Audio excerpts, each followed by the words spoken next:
Hello and welcome to this video. In this video we're going to be looking at the topic of specific charge. So this is a very small topic but can have some big questions asked about it.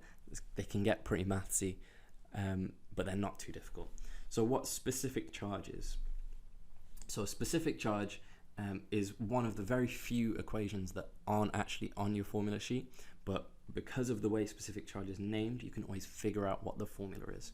So this word specific, whenever you see the term specific, so it might be specific charge, it might be specific heat capacity when you come to thermal in the second year, it just means per kilogram, okay?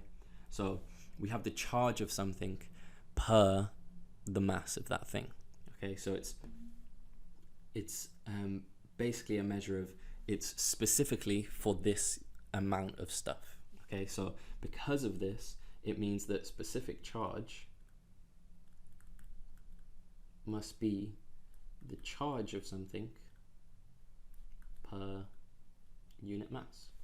Okay, now this is the definition of what specific charge is.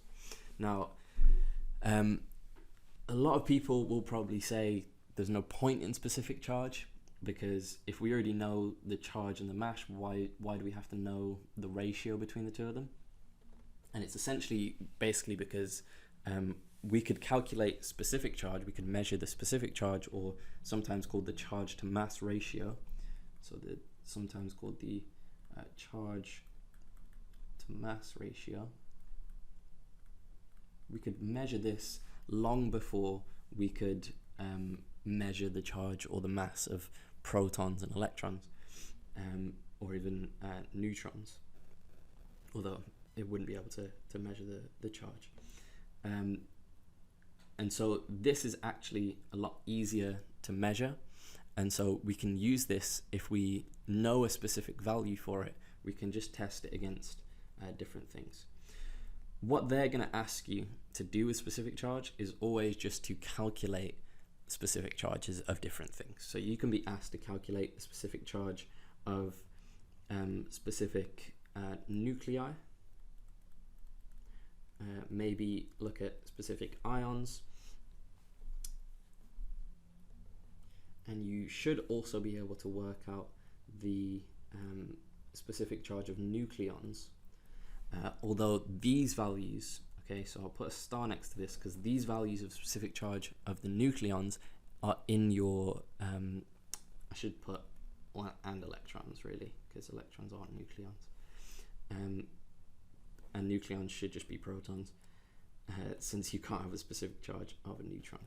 Okay, so it's just protons and electrons, right? But these values are in the formula sheet. Okay, so if you look at your data, it will be written as the specific charge or the charge to mass ratio of a proton and an electron, and it will tell you the values. Okay, so these you should be able to work out, but you don't have to work them out because they're already given to you in the question. Okay, so let's do an example. So let's say we have the nucleus of a let's go with helium. Nucleus of a helium atom. Okay, now we want to calculate the specific charge of the nucleus of a helium atom. What we will be given in the question is that it's helium 2, 4. Now if you're unfamiliar with this notation, what this means is 2 is called your proton number, or sometimes called your atomic number, and that just describes the number of protons that you have. And 4 is called your mass number or your nucleon number, and that just describes the total number of protons and neutrons. Okay, so it's protons plus neutrons. Okay, and then this is just the atomic element, or the element symbol even. So what we can tell about this then is it definitely has 2 protons, and because it's got 4 protons and neutrons total, it means it must also have 2 neutrons.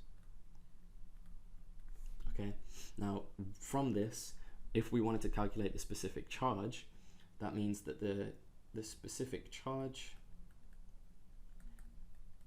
since we're only, notice I haven't spoken about any electrons because I'm just focused on the nucleus of this atom. I don't have to include any electrons in this. The specific charge is the total charge of the protons, so that's 2 times 1.6 times 10 to the minus 19. Remembering this value of 1.6 times 10 to the minus 19 is the charge on a single proton, so we're doubling that to get the total charge of this nucleus divided by the total mass of this nucleus. And we said in the properties video that if we take the mass of a proton, it's exactly the same as the mass of a neutron for these calculations. We know it's not actually true if we get to higher orders of accuracy, but for these types of specific charge calculations, we can just treat them both as being the same. And we have 4 protons and neutrons, so we times that by the mass of a single proton or single neutron, 1.67 times 10 to the minus 27. Again, don't have to worry about the 675 or 673. You can if you really want to, but I wouldn't recommend it. We're just going to waste time in your exam. And then we would just put this into a calculator, and the calculator will tell you that it is a value of 4,7904191.62. Now this is obviously messy, so when we're answering exam questions like this, we're usually going to put this down to maybe 2 or 3 significant figures. I would recommend 3, but I would say if you have a question where they're giving you values, look at the values they've given you in the question and then choose a degree of accuracy that's the same as the values they've given in the question. For these questions with specific charge, they're never going to give you values because you can find all of the values that you need in the formula book. So I would say for specific charges, round to 3 significant figures. Okay, so what we're going to say is we can make this into 47,904,191.62 to 3 significant figures. I only care about the first 3, so this is just going to make this 4.79 times 10, and then this is times 10 to the 7. And the last thing we have to do is make sure that we're getting the units in. So specific charge is in coulombs and mass is in kilograms. So specific charge is measured in coulombs per kilogram. Now this to the minus 1 might also be new, and to the minus 1 is just a law of indices. So if I had x to the minus 1, it's the same as 1 over x, just as a side note.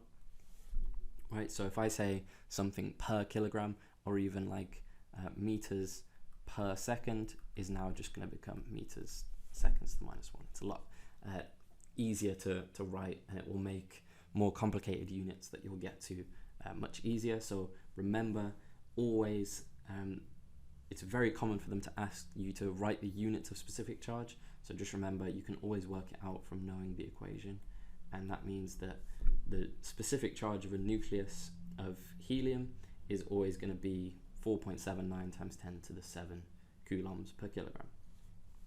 Now let's have a go at an ion. So for an ion, so let's take helium again, but let's take helium as an ion. So let's say we had a helium plus. So we had a helium plus ion. Now we've already said helium is 2,4, but now having a plus, what we mean by an ion is that it's lost or gained electrons. Okay, so it becomes charged. Now having lost or gained electrons means we can have either helium plus, helium 2 plus, helium 3 plus, or helium minus, helium 2 minus, 3 minus. Obviously we can only get plus and 2 plus, or minus and 2 minus, because well, we could get 3 minus or 4 minus, but we can't get 3 plus, because helium only has 2 electrons to lose. It can't become more more positive unless it gains protons, and then it's no longer helium, it's then lithium. So they will tell you the charge of it, and you just have to remember that if we have a +1 charge, it means that we've actually lost 1 electron. Okay. this is not really going to make a huge difference to the mass of the thing, because remember, the mass of the electron is times 10 to the minus 31, whereas the mass of a proton neutron is times 10 to the minus 27. So you've got a big difference between them, like a 10 to the 4 type difference. So that's 1,000 times smaller. And so what we're going to use this for is just now the charge. Okay, so we know the specific charge of this. We know the overall charge is just 1 plus, but we know a 1 plus means that it's just lost 1 electron. So the 1 becomes 1.6 times 10 to the minus 19. Okay, because this is the charge of that extra proton, because the way it's a plus charge is because it has 1 more proton than the amount of electrons that it has. So if I just make this a little bit more explicit, so everyone's following, we have 2 protons and 2 neutrons in the nucleus of our helium molecule. Then we have, draw that a bit better, we have some electrons. We'd usually have 2 electrons in this innermost shell, but having lost 1 electron, it now means that we have 2 positive charges and only 1 negative charge, which is the electron. And so overall, this becomes a plus 1 charge. Okay, but that plus 1 is because we have 1 extra proton than electrons, and so that charge becomes the charge of a proton. That's over the mass of this whole thing, so it's going to be 4 times 1.67 times 10 to the minus 27, just as it was in the nucleus. We also have this electron that we can add the mass of onto the bottom, but because the mass of it is so small, it doesn't actually play a massive role, no pun intended. And so the mass of this electron in terms of the whole atom is negligible. Okay, so we can put as a side note, the mass of the electrons are negligible. Okay, which means we don't actually have to include those in the calculation. We can just put this in and then get out our answer. So if we put this into a calculator, the answer we get is 23952095.81, which is again on the order of 10 to the 7. We're just going to round to 3 significant figures, so this is going to become 24 or 2.40 times 10 to the 7 coulombs per kilogram, remembering units. Okay, so that specific charge, it is literally just all down to this one equation here. As soon as you can get the hang of this and apply it to different situations, hopefully all of this should become really straightforward. Thank you for watching.